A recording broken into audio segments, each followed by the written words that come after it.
प्रणाम। आकाशवाणी लखनऊ की वायु तरंगों पर बन रही 100 दिवसीय मानव श्रृंखला बूंदों की ना टूटे लड़ी में आपका स्वागत करता हूं। मैं रेडियो जल मित्र रतन और मैं रेडियो जल मित्र ऋचा।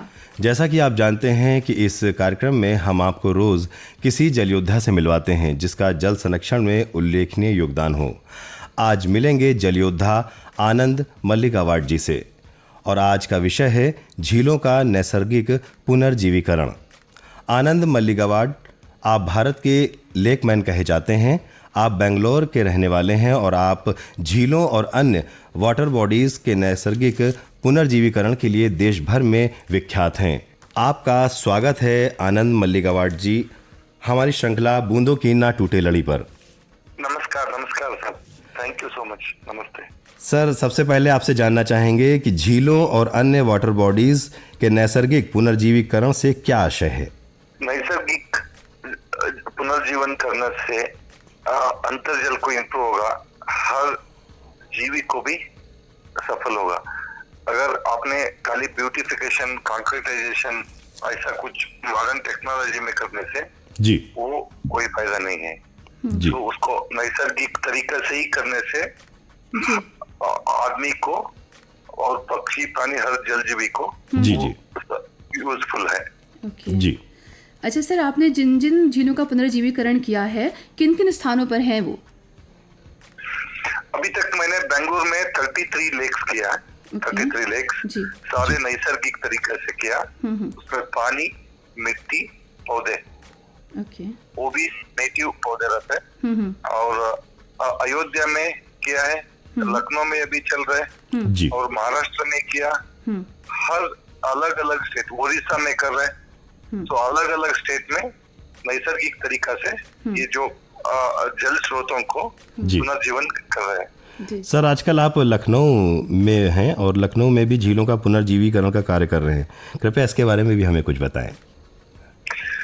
लखनऊ डेवलपमेंट अथॉरिटी और जो चीफ सेक्रेटरी साहब है, जो दुर्गा शंकर मिश्रा साहब, जब ने हम अयोध्या में जो जल स्रोतों को रिजुनेशन कर रहा था अयोध्या डेवलपमेंट अथॉरिटी का वजह से जी दो तरीके से करता हूँ मैं। एक CSR फंडिंग सपोर्ट से खुद पैसा लाके वो भी जल स्रोतों को करता हूँ, और सेकेंड एडवाइजर में गवर्नमेंट का फंड्स में उनको भी कराता हूँ। जी तो जब अयोध्या में कर रहा था तब लखनऊ में चीफ सेक्रेटरी साहब को और अयोध्या डेवलपमेंट अथॉरिटी VC साहब को पता चला, तो ताकि वो लोग मेरे को रिक्वेस्ट किया हमारा भी लखनऊ में जो बटलर लेक है, जो बटलर लेक बोलते हैं, वो बहुत पुराना लेक है। वो बहुत सालों से पूरा गंदगी होकर नाश हुआ था।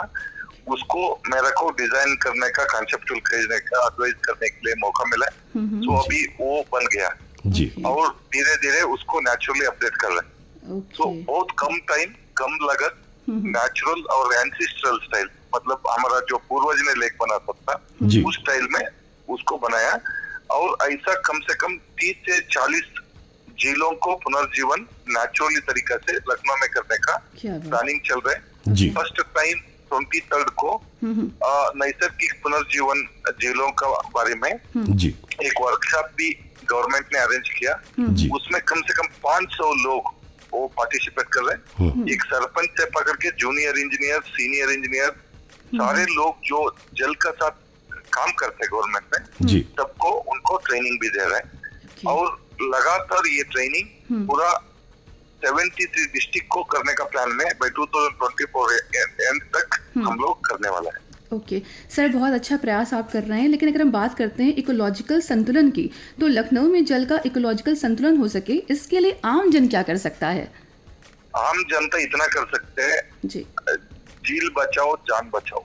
जी बिना झील देयर इज नो लाइफ। बिल्कुल सही ठीक कहा है। जी। पानी हमारे के लिए चाहिए, हमारा बच्चे के लिए चाहिए। बिल्कुल अगर झील है जी तो अंतर जल है तो नल में पानी आएगा। बिल्कुल। तो एक तो झील को बचाना, उसको जल स्रोत को उसका एक पेरेंट्स बनना चाहिए, क्योंकि आजकल वो लोग आर्फन हो गया, कोई पूछने वाला ना जाने वाला, कूड़ा फेंकने वाला बहुत हो गया। तो इसलिए सारे झीलों को हम लोग, हमारा आजू बाजू में कितना आसपास में, उसके साथ कनेक्ट में रहना है, उसको सहयोग करना है, कुछ जाके साफ करना है, उसके साथ कनेक्ट होना है। और हर नल में जो हम लोग पानी निकलते हैं उसको रेस्पॉन्सिबिलिटी से निकलना है, जी पानी को वेस्ट नहीं करना है, जी। क्योंकि जो वेस्ट पानी वही जेल में जाएगा। जी जी जी। बहुत आभार आनंद मल्लिक गवाड जी हमारे साथ जुड़कर अपने अनुभव साझा करने के लिए। Thank you so much sir, thank you. श्रोताओं, ये थे आनंद मल्लिक गवाड। आपको ये कार्यक्रम कैसा लगा हमें इस मेल आईडी पर सूचित करें bkntl100@gmail.com। इस मेल आईडी पर प्राप्त कुछ मेल हम पढ़ेंगे, लेकिन म्यूजिकल ब्रेक के उस पार। फिलहाल मैं रेडियो जलमित्र रतन और मैं रेडियो जलमित्र ऋचा BKNTL की इस ह्यूमन चेन से आपसे विदा लेते हैं। कल मिलते हैं एक नए जल योद्धा के साथ। नमस्कार, जल प्रणाम। सुनते रहिए 100.7 FM, क्योंकि जहां हैं आप वहीं हम।